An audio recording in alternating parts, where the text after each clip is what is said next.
Hello, good morning, you guys. Good morning, and welcome to the Morning Pour. I'm excited to be here on this morning, you guys. Super excited as always. I am grateful and thankful to be here this morning. So you guys know what to do by now. As you come into the room, let me know exactly where you guys are tuning in from and what you are thankful and grateful for on this morning. Come on in the room. Come on in the room. It is bright and early in the morning, you guys. It is Thursday, right? And I don't know what's trying to take over my body, but guess what? I've been taking my noni and my MOA and getting my body together because I am going to conference today, and I'm so excited about that, y'all. But y'all come on in the room. That's what I'm thankful and grateful for, the opportunity to go get poured into in my business and also get a chance to go see my business family, all right? So y'all come on in the room. Today is an absolutely amazing day because you woke up this morning to see a brand new day, right? So as you guys come in the room, let me know exactly what you guys are thankful and grateful for and where you guys are tuning in from. Y'all, my name is Cheryl Mazik, and I am the CEO and creator of Ladies of Faith Over Fear. Ladies of Faith Over Fear is a community. It's a sisterhood. It is a family, you guys, where we truly help women. Well, I, and the community, right? We help women to heal from trauma, right? From the inside out, with workbooks, online courses, experiences, and amazing health and wellness products, and also events. And so I love being able to do that because so many people are broken, and sometimes you're broken and don't realize that you're broken and you need to heal, right? And so that's what I do. And I'm excited. Good morning, Jawada. How are you? Thank you so much for hopping on this morning. And so I'm excited, you guys, because it's a brand new day. And so when I got up this morning, I'm like, God, I don't know what I'm going to talk about on today. I just do not know what I'm going to talk about today. And so Holy Spirit say, talk about trusting God when you can't trace him. And so this is something that I had to talk to. I'm a part of a church community, and I was given the assignment to speak on that word. And so as I got ready to speak on it, of course, you're going to prepare to talk, right? Anytime you talk, you want to do some type of preparation. Good morning, Cheryl. Cherry, I'm sorry. You want to do some type of preparation. And so as I was preparing for that topic, I'm like, God, who in the Bible, whose story in the Bible can I really talk about trusting God when you can't trace him, right? Because a lot of times it's easy to trust God when you're like, okay, God, I see that you're here. I know what you're doing. But when you are going through life circumstances and you like, God, I don't know what you're doing. God, I don't even know if you even hear me or see, girl, right? It be moments like that. And so the story that I'm going to reference on this morning, as you guys come in, don't forget to like and share and subscribe for those that are new to me on TikTok. I do have a goal that I am trying to reach of 2,000 followers. So I'm short 10 followers. So y'all make sure you follow your girl. All right. But as far as trusting God when you can't trace him, right? So in life circumstances, there's moments when we are like, God, are you still there? And so I was going to the Bible. And so the story that I was looking up, I'm like, okay, God, whose story in the Bible is really like, I trust you, God. Now, Job, for one, his story was definitely one of those stories. But like a lot of people talk about Job, I don't want to talk about Job. I want to talk about Joseph, right? And so Joseph, the one that was sold into slavery. Joseph, the one that his brothers did not like, right? That betrayed him. Joseph, that was accused by his boss's wife of rape, right? Of something that he didn't do. So let's talk about it. So if you don't know the story of Joseph, Joseph, of course, was Jacob's son, his youngest son. And Joseph was his favorite son. And so when Joseph was brought up, you know, his father, he loved them. You could tell that he loved them more than the other brothers because he created a robe for him of beautiful colors. And so that was like the best gift that he could give his son to show that he loves him, right? He adored him. And so his other brothers didn't like it. Joseph was also a dreamer. Joseph had a dream one day that his brothers and his father and his family would bow down to him. And, you know, Joseph told his family about that dream, and his brother's like, we don't like that. What makes you think that you are better than us, that we will bow down to you? And so what happened was, one day they went out, the brothers went out, and they tried to, first they tried to kill Joseph, and they say, no, we can't kill him. Dad would be devastated if we killed him. And so they put him, they made the decision. Oh my God. Sorry. I got all kind of alerts coming up on my TikTok. They made the decision not to kill him. And so they decided to sell him into slavery. But they did tell their father that he died, that he was mauled by a lion. And so they took his robe back, the beautiful robe that his father gave him with blood on it, animal blood. And so they took that back to his father, and his father was devastated because he loved him, right?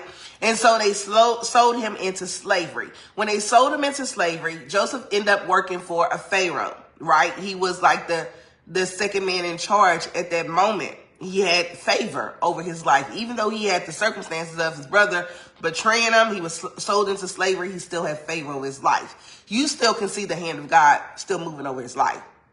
And so he was working in that position, and Joseph was a nice looking man, and his boss's wife, she wanted to get a piece of Joseph. She wanted to sleep with him, right? And so she tried to seduce him. And he was like, I'm not doing this. I'm not about to, have a rift between my relationship and my boss. You know, I don't want to cross that boundary with you. And so he moved away from her. Like, he left the area where she was when she was trying to seduce him. And so he left his cloak, a piece of his garment that was there. And so what she did was she told her husband, she lied on him and told her husband that Joseph raped him. And so Joseph was sent to jail. Joseph, now he has two things that didn't happen, right? His brother betrayed him and sold him into slavery. And now he's been accused of rape. Okay. So those are two things where anybody would be like, God, what is happening? How am I, how am I being accused of these things that I didn't do these things? Like, I did not do anything that these people are saying that I did. Like, why am I going through this? Whoa, this is me. That could have been the attitude that Joseph had, but it wasn't the attitude that he had. He still moved as if he knew who he was, okay? And so while he was in the prison, he was able to show his gifts of interpreting dreams. And so they had two other prisoners there. And so two of the prisoners were people that worked in the palace. And so one of them was a baker, and the other one was oh my God, I can't think about what the other person was, but it was two people. Okay, one of them was able to. Well, not what able to. Both of them had dreams. Okay. And so David was able to interpret both of their dreams. One of their dreams was, you will go back to the palace. You will be reinstated with your job, and you will be back under, good grace with Pharaoh. The other dream for the other person was in 3 days, and both of them was to happen in 3 days. In 3 days, you will die, and birds will be eating off of your head. Okay. And so both of those things came true. And the guy that went back to the palace, Joseph said, make sure you tell Pharaoh what I did, right? And so as the guy went back to the palace, he was happy-go-lucky that he wasn't in prison anymore. He forgot all about Joseph, okay? And so some time went by, and Pharaoh had a dream. Pharaoh had a dream, and he was like, this dream is just unshakable, and I don't know what it means. And he went all across the way, right, in Egypt, trying to figure out how to interpret the dream. He was asking the people in his circle, do you know what this dream means? Nobody could interpret the dream.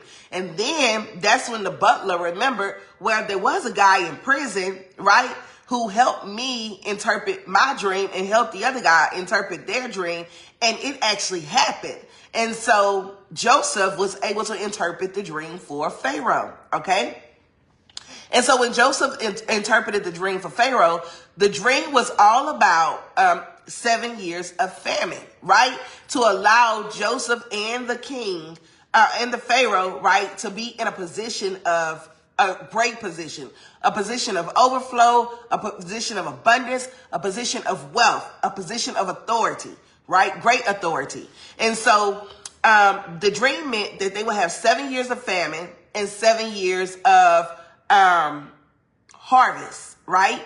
Because there was about to be famine on the land. And when famine is on the land, Pharaoh will be set up, right? To be the place where everybody come to, the hub, where everybody would go to get the things that they need, because they had time to prepare. And so what the Pharaoh did was, because Joseph was able to interpret that dream, he put him in second commander of all of Egypt to be able to prepare for famine. And that's what they absolutely did. Those 7 years, they prepared. So when famine happened, everybody had to come to Egypt, to the hub, right, to get what they need: the grain, the cattle, the things to make clothes, everything, because everything was dry everywhere else, right? So they had a place of Goshen there. They created that in the land where Pharaoh and Joseph was, okay? And so when famine happened, old Joseph brothers, their father, said, we need to eat. We do not have the things that we need. And we heard that they had it in Egypt. And so Jacob, which was his father, he sent the brothers to go search. They went to the place, right, to the palace where Joseph was, where the Pharaoh was, and they went looking for food and things that they needed. And Joseph recognized who they were. The brothers had no clue who Joseph was. They recognized who they were. And so Joseph recognized who they were. And eventually Joseph told, it was other stuff that happened. So to make a long story short, I'm just paraphrasing what happened. And so Joseph eventually told the brothers who they were. And the brothers was like, oh my God, we didn't mean to do what we did to you. And Joseph was like, in so many words, God put me in this place so that I could be in a place to help us in the time of need. And so what the devil meant for bad, God turned it around for good. Okay? Because if Joseph wasn't in that place, right, in the place of slavery, in the place of going to the Pharaoh, working for the Pharaoh, in the place of going to the jailhouse, in the place of, being able to interpret their dream, then they all would have died and nobody would have been able to have the moment of being in a place to have the things that they needed in the time of famine. Okay? And so Joseph understood that God was there. God was using him for such a time as this. And so Joseph knew all the time that God was there with him. So even though he had moments in life where it was just like, I don't know what you're doing, where we could have said, God, I don't know what you're doing, moaning and complaining and groaning, Joseph took the situation like, okay, this is not an ideal situation, but I know who I am. I know what I have on the inside of me.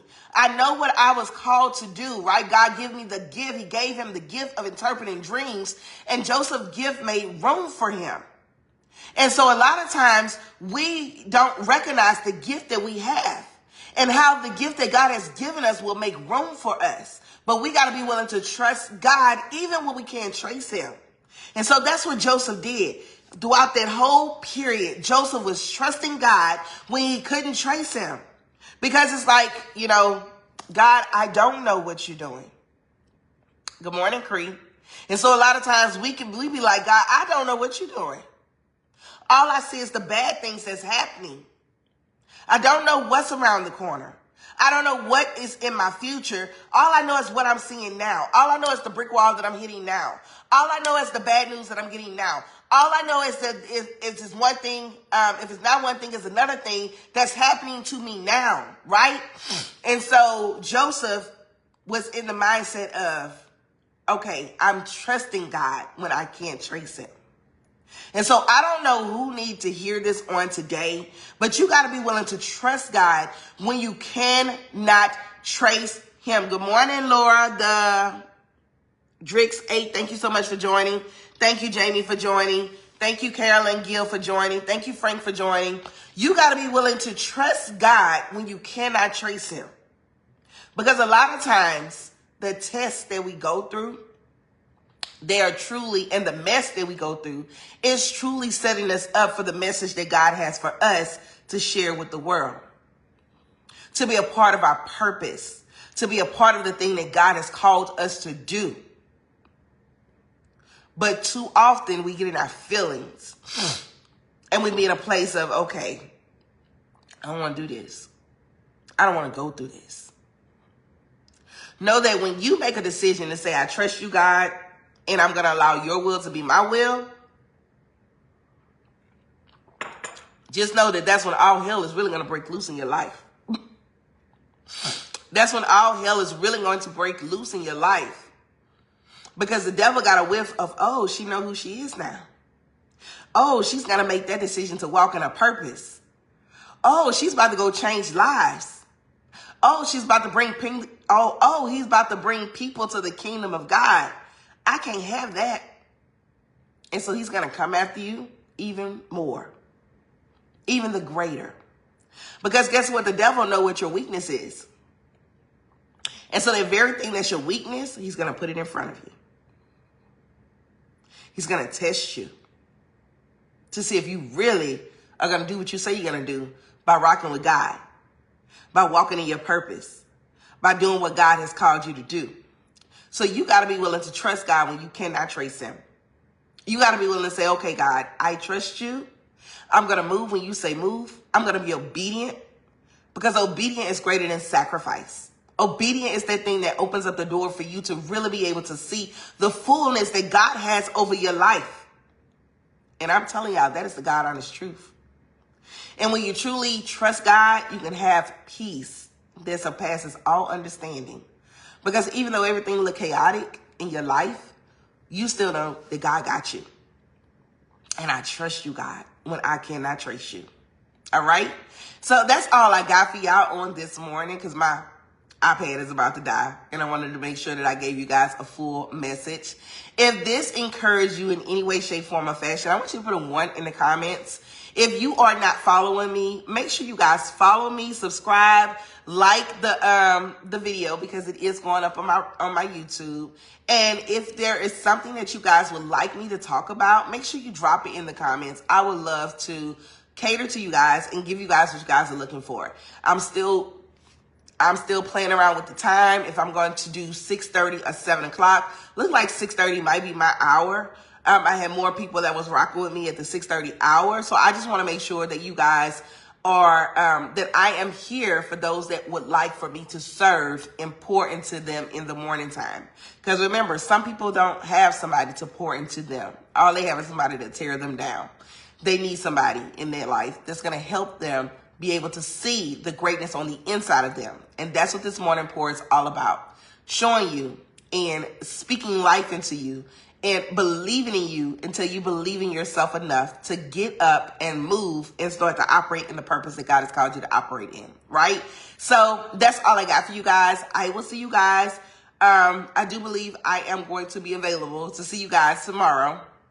Same place, same time. Thank you guys so much for joining and have an amazing, amazing day. Remember, today is a great day to let your faith override your fear and start to operate in your greatness and operate in your purpose and do the healing work, right? So that you can see and live the life that God has called you to live. Have an amazing day, and I will see you guys tomorrow.